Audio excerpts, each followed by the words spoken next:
warahmatullahi wabarakatuh. Kembali lagi bersama saya Putri Aziza. Kali ini kita akan mendiskusikan pro dan kontra mengenai pembangunan Danantara. Kali ini kita akan mendiskusikannya bersama mahasiswa jurusan Hukum Tata Negara Fakultas Syariah UIN Mahmud Yunus Batu Sangkar. Badan Pengelolaan Investasi Daya Anagata Nusantara merupakan badan pengelola investasi strategis yang mengonsolidasikan dan mengoptimalkan investasi pemerintah untuk mendukung pertumbuhan ekonomi nasional. Nama Daya Anagata Nusantara diberikan langsung oleh Presiden Prabowo Subianto. Daya yang berarti energi, Anagata berarti masa depan, dan Nusantara merujuk pada Negara Kesatuan Republik Indonesia yang secara keseluruhan mencerminkan kekuatan dan potensi masa depan Indonesia. Produk hukumnya menurut Peraturan Perundangan Nomor 10 Tahun 2025 mengatur organisasi dan tata kelola Badan Pengelolaan Investasi Daya Anagata Nusantara, termasuk tugas, wewenang, dan syarat pengurus. Belet ini juga menetapkan batasan istilah yang digunakan dalam pengelolaan BUMN dan pengawasan tanggung jawab dan wewenang Danantara. Danantara sebagai badan hukum yang sepenuhnya dimiliki oleh pemerintahan Indonesia bertugas untuk meningkatkan dan mengoptimalkan investasi serta operasional BUMN. Tugas utama Danantara meliputi pengelolaan dividen, penyertaan modal, dan pembentukan holding investasi. Dan untuk struktur organisasi Danantara terdiri dari Dewan Pengawas dan Badan Pelaksana yang diangkat oleh Presiden. Kemudian Dewan Pengawas bertugas mengawasi dan menyelenggarakan Danantara serta membuat rencana kerja dan anggaran. Pengawasan dan akuntabilitas. Danantara harus memastikan bahwa semua kegiatan operasional dilakukan sesuai dengan prinsip tata kelola perusahaan yang baik. Terdapat komite, pemantau, dan akuntabilitas yang dibentuk untuk memastikan transparansi dan akuntabilitas dalam pengelolaan. Selanjutnya, marilah kita diskusikan kepada para mahasiswa yang telah kita undang. Baik, pada kesempatan kali ini telah hadir di sebelah kiri saya saudara yang menyetujui atas pembentukan Danantara ini, yang mana telah hadir saudara Fatrio, saudari Fani, dan saudari Putri. Dan di sebelah kanan saya sudah hadir saudara yang tidak setuju atas pembentukan Danantara ini, yaitu saudara Bima dan saudari Naila. Baik, pada kesempatan kali ini saya ingin menanyakan kepada saudara yang setuju atas pembentukan Danantara ini, yaitu bagaimana pandangan saudara terhadap pembentukan Danantara ini.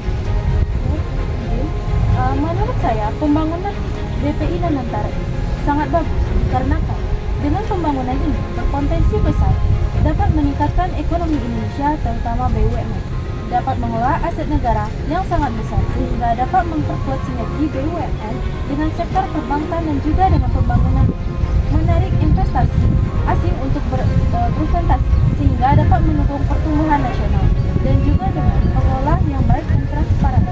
BPI Danantara dapat membangun kepercayaan investor dan publik sehingga dapat meningkatkan pembangunan infrastruktur.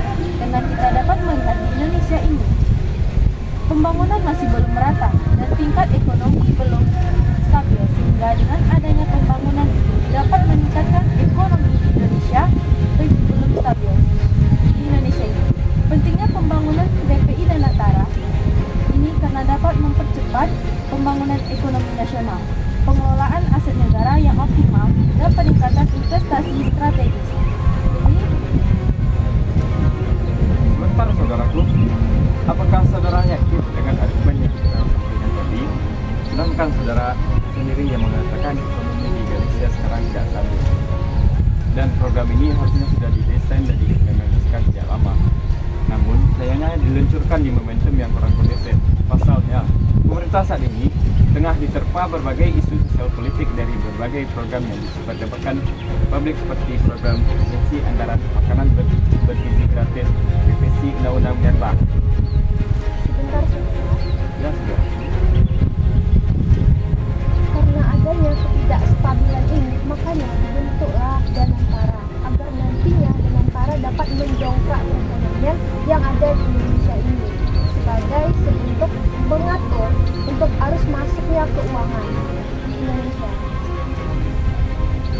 Dan dapat kita dengarkan penjelasan dari Foka bahwasanya ia menegaskan bahwa kehadiran BPI di Nantara ini akan memberikan manfaat besar bagi masyarakat. Dana yang selama ini bocor dari BUMN bisa dialokasikan untuk program-program yang lebih bermanfaat, seperti peningkatan kesejahteraan masyarakat, gaji guru, pembangunan sekolah, biaya kesehatan, bantuan sosial, dan berbagai program lain. Ibu saudaraku, kan kita sudah punya lembaga keuangan negara atau BUMN yang memiliki fungsi serupa dalam pembiayaan infrastruktur.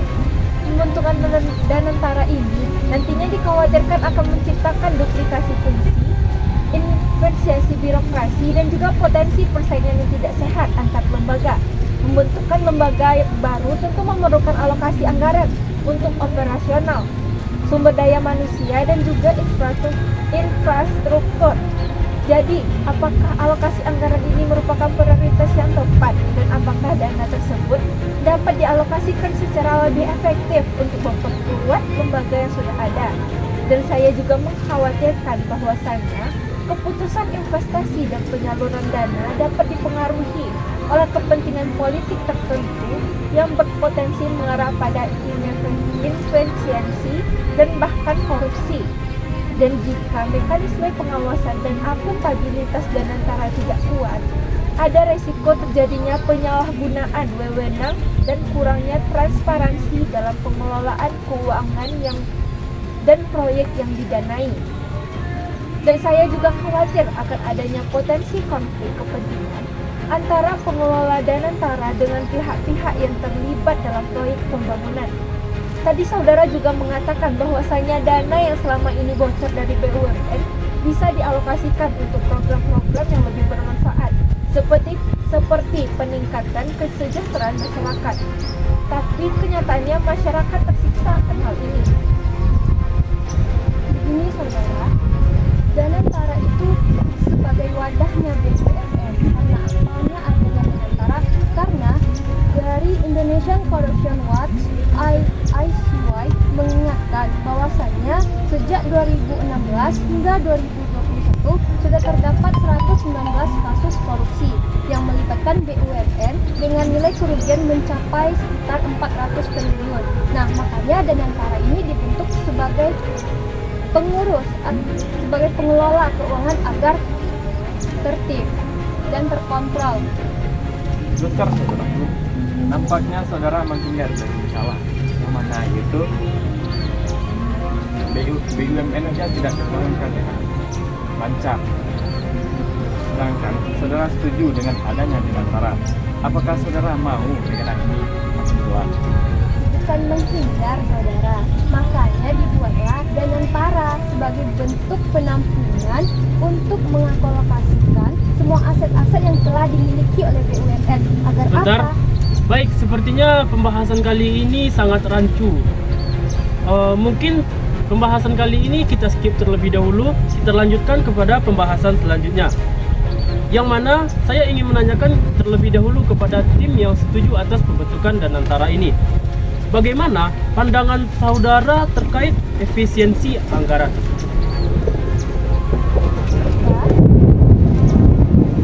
Efisiensi anggaran ini sudah dijelaskan oleh Presiden Prabowo saat ulang tahunnya Partai Gerindra di Bogor, Jawa Barat.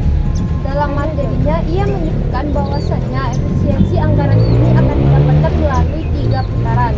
Putaran pertama adalah penghematan dari pos anggaran bendahara umum atau BABUN sebesar 300 triliun. Dan putaran kedua berasal dari pemangkasan dari lembaga yang nantinya akan dilakukan per 14 Februari 2025 sesuai dengan instruksi Presiden nomor 1 tahun 2025. Efisiensi anggaran tersebut awalnya ditargetkan sebesar 300,7 triliun namun bertambah menjadi 308 triliun. Nah, sisa 58 triliun ini akan dikembalikan lagi. ke lembaga. Dan untuk putaran ketiga adalah penerimaan yang disasar dari BUMN sebesar 300 triliun pada tahun 2025 ini. Nah, sebesar 1 triliun akan dikembalikan lagi ke BUMN dalam bentuk penyertaan modal badan usaha. Sebentar saudaraku, saya merasa saudara ini tidak paham atas konteks yang sedang kita diskusikan. Tidak ada di sini yang meminta rincian anggaran yang diambil atau yang dikeluarkan untuk program ini. Jawaban saudara ini ngawur, dan juga apakah saudara tidak merasakan dampaknya terhadap kegiatan-kegiatan organisasi saudara. Saudara ini kan juga mahasiswa, juga berorganisasi. Yang dahulunya kita diberi konsumsi di setiap kegiatan kampus kita lakukan, sedangkan kini kita tidak lagi merasakan hal tersebut, saudaraku. Apakah saudara tidak merasa dirugikan? Kepekaan saudara terhadap ini di mana? Padahal diri saudara sendiri juga bagian dari mahasiswa yang dirugikan. Begini saudara, saya juga merasakan dampaknya sebagai mahasiswa. Tetapi coba saudara lihat, bukankah Danantara ini baru dilaksanakan? Dananya saja dikutip baru 14 Februari 2005. Tidak mungkin suatu proses itu langsung buang saja. Tentu ada prosesnya terlebih dahulu. Untuk sementara tidak apa-apa. Dana-dana Sebentar saudara, nampaknya saudara tidak mengerti apa itu Danantara. Sedangkan efisiensi anggaran adalah kunci pentingnya efisiensi. Yang pertama, mengoptimalkan penggunaan sumber daya. Yang kedua, mengurangi pemborosan dan inefisiensi. Yang ketiga, meningkatkan transparansi dan akuntabilitas. Kunci efisiensi adalah perencanaan yang baik, pengawasan yang efektif, evaluasi yang berkelanjutan. Tujuan efisiensi anggaran ini adalah kita harus tahu strateginya bagaimana, yaitu strategi yang pertama, mengidentifikasi area yang dapat dioptimalkan. Yang kedua, mengimplementasikan teknologi yang tepat. Yang ketiga, meningkatkan kompetensi SDM.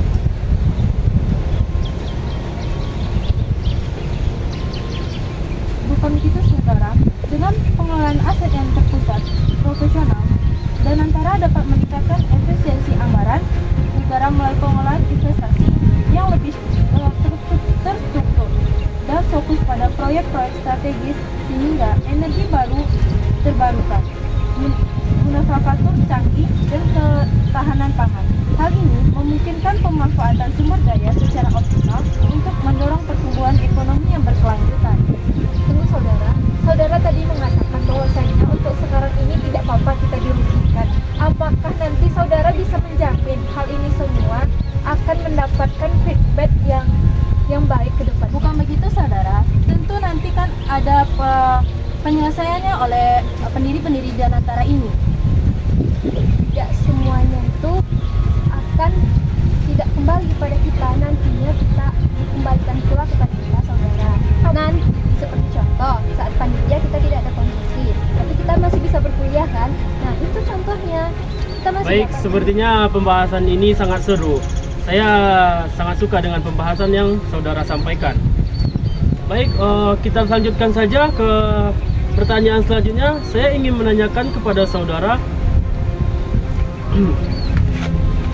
dilansir dari Tempo, dalam Undang-Undang BUMN, BPI Danantara tidak bisa diaudit oleh KPK dan BPK. Bagaimana pandangan saudara terhadap hal tersebut? Baik, berdasarkan Undang-Undang BUMN terbaru yang disahkan pada Februari 2025, Badan Pengelola Investasi Daya Anagata Nusantara memiliki pengaturan audit yang berbeda dari BUMN pada umumnya. Dalam undang-undang tersebut, pemeriksaan laporan keuangan terutama Danantara dilakukan oleh akuntan publik yang ditetapkan melalui mekanisme rapat umum pemegang saham, bukan langsung oleh Badan Pemeriksa Keuangan atau Komisi Pemberantas Korupsi. Namun, meskipun ada kekhawatiran bahwa Danantara tidak bisa diaudit oleh BPK atau KPK, Kepala Danantara Rosan Beroislani menegaskan bahwa badan ini tidak kebal hukum. KPK tetap dapat memeriksa jika ada indikasi tindakan kriminal, dan BPK dapat mengaudit terutama untuk dana yang berasal dari APBN terkait program kewajiban layanan publik.